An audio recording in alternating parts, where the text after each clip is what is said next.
அன்பு நண்பர்களே, நேரமா வாய்ப்பா? நம்மில் பலர் வாழ்வில் முன்னேறுவதற்கு வாய்ப்புகளே இல்லை என்ற புலம்பலை கேட்டிருப்போம். வாய்ப்புகள் மட்டும் கிடைத்துவிட்டால் வாழ்வில் எங்கோ உயர்ந்த நிலைக்கு சென்று விடுவோம் என்று அவர்கள் எண்ணுகிறார். இது வெறுமனே சவடால் பேச்சின்னு கூட சொல்லலாங்க. காரணம், நாம் நம்மை உயர்த்தி கொள்வதற்கான வாய்ப்புகள் நமக்கு முன்னே கொட்டி கிடக்கின்றன. இந்த வாய்ப்புகள் நேரம் என்கிற பெயரில் நம்மை தேடி வருகின்றன. ஒவ்வொரு வினாடியுமே ஒரு வாய்ப்பு தான். புத்தர் மனித வாழ்வின் நீளமே ஒரு மூச்சுத்தான் என்கின்றார்.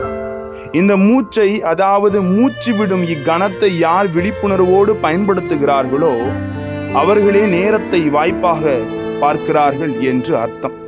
நேரத்தை சரியாக பயன்படுத்தாமல் நமக்கு கொடுக்கப்பட்ட நேரத்தில் விழிப்புணர்வோடு உழைக்காமல் இருந்துவிட்டு ஏனி போல ஒரு வாய்ப்பு வந்து நம்மை ஒரேடியாக உயர்த்திவிடும் என்று எண்ணுவது, எதிர்பார்ப்பது முட்டாள்தனம் தானுங்க.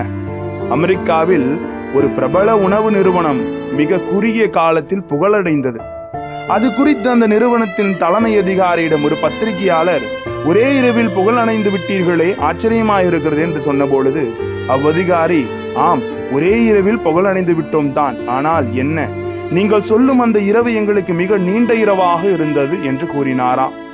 அதாவது யாருக்கும் தெரியாமல் பல ஆண்டுகள் கவனத்தோடும் விடாமுயற்சியோடும் உழைத்ததை நீண்ட இரவு என்று குறிப்பிட்டார்.